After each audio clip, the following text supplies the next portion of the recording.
ఓం శాంతి. శివ పరమాత్మ మహావాక్యాలు. నిరాకార స్థితిలోకి రావడానికి చేయవలసిన సంకల్పాలు. బాబాకి మనకి దూరం ఎంత? ఒక సంకల్పం కదా. మరి నిరాకార స్థితిలోకి రావాలంటే సంకల్పం ద్వారానే మన ఆత్మ దివ్యనేత్రం తెరుచుకోవడానికి. మరి ఆ సంకల్పాలు చేద్దామా? నేను ఆత్మని, నిరాకార జ్యోతిర్బిందు స్వరూపాన్ని, శివ పరమాత్మ నా తండ్రి.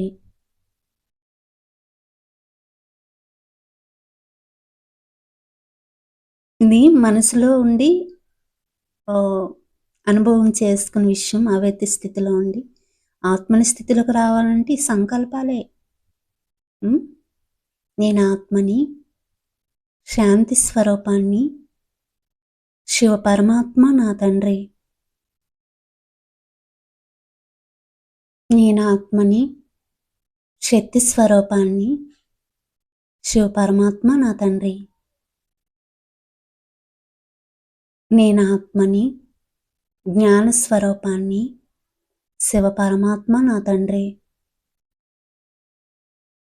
నేను ఆత్మని, సుఖస్వరూపాన్ని, శివ పరమాత్మ నా తండ్రి. నేను ఆత్మని, ప్రేమ స్వరూపాన్ని, శివ పరమాత్మ నా తండ్రి. నేను ఆత్మని, ఆనంద స్వరూపాన్ని, శివ పరమాత్మ నా తండ్రి.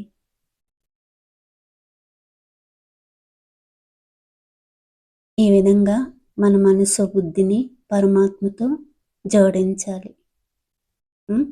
అప్పుడు పరమాత్మ నుంచి అన్ని సర్వప్రాప్తులు తీసుకోవాలి.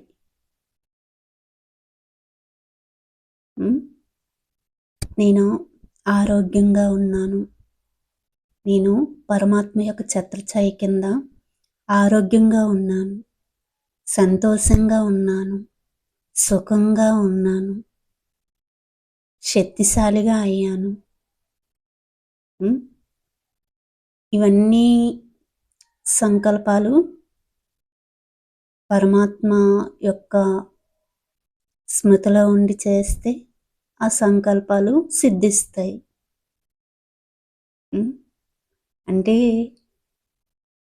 లేనిది ఉన్నది అని అనుకోవడం ఏంటి అంటే ఆత్మ యొక్క స్వధర్మంలో ఉండడం.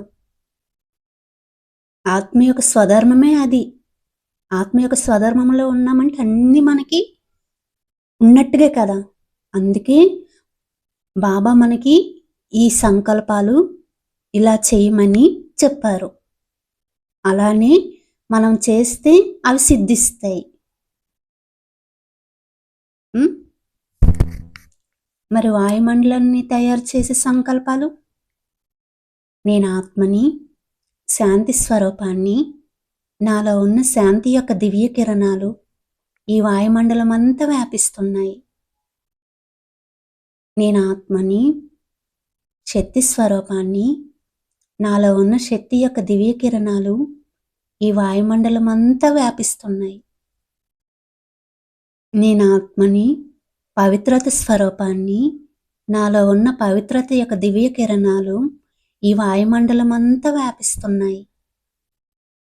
నేను ఆత్మని, సుఖస్వరూపాన్ని, నాలో ఉన్న సుఖం యొక్క దివ్య కిరణాలు ఈ వాయుమండలం అంతా వ్యాపిస్తున్నాయి. నేను ఆత్మని, జ్ఞాన స్వరూపాన్ని, నాలో ఉన్న జ్ఞానం యొక్క దివ్య కిరణాలు ఈ వాయుమండలం అంతా వ్యాపిస్తున్నాయి. నేను ఆత్మని, ఆనంద స్వరూపాన్ని, నాలో ఉన్న ఆనందం యొక్క దివ్య కిరణాలు ఈ వాయుమండలం అంతా వ్యాపిస్తున్నాయి. నేను ఆత్మని, ప్రేమ స్వరూపాన్ని, నాలో ఉన్న ప్రేమ యొక్క దివ్య కిరణాలు ఈ వాయుమండలం అంతా వ్యాపిస్తున్నాయి. నిరాకార స్థితిలోకి వచ్చి బాబాకి మన మనసు బుద్ధిని కనెక్ట్ చేసి బాబా నుంచి శక్తి తీసుకొని అప్పుడు ఈ సంకల్పాల ద్వారా వాయుమండలాన్ని పరివర్తన చేయాలి. అది ఎలాంటి పరిస్థితిలో ఉన్నా, ఎలాంటి సిట్యుయేషన్‌లో ఉన్నా, అక్కడ ఈ వాయుమండలాన్ని ఆ విధంగా పరివర్తన చేయాలి. హాస్పిటల్‌లో ఉన్నా, ఇంట్లో ఉన్నా, లేదంటే ఆహ్, ప్రకృతి కూడా ఎలా బీభత్సంగా ఉంటాయి కదా! అలాంటప్పుడు కూడా ఏ పరిస్థితిలో ఉన్నా సరే దానికి తగ్గట్టుగా సంకల్పాలు చేయాలి. యోగ స్థితిలో ఉండి. హ్మ్. అచ్చా! ఓం శాంతి.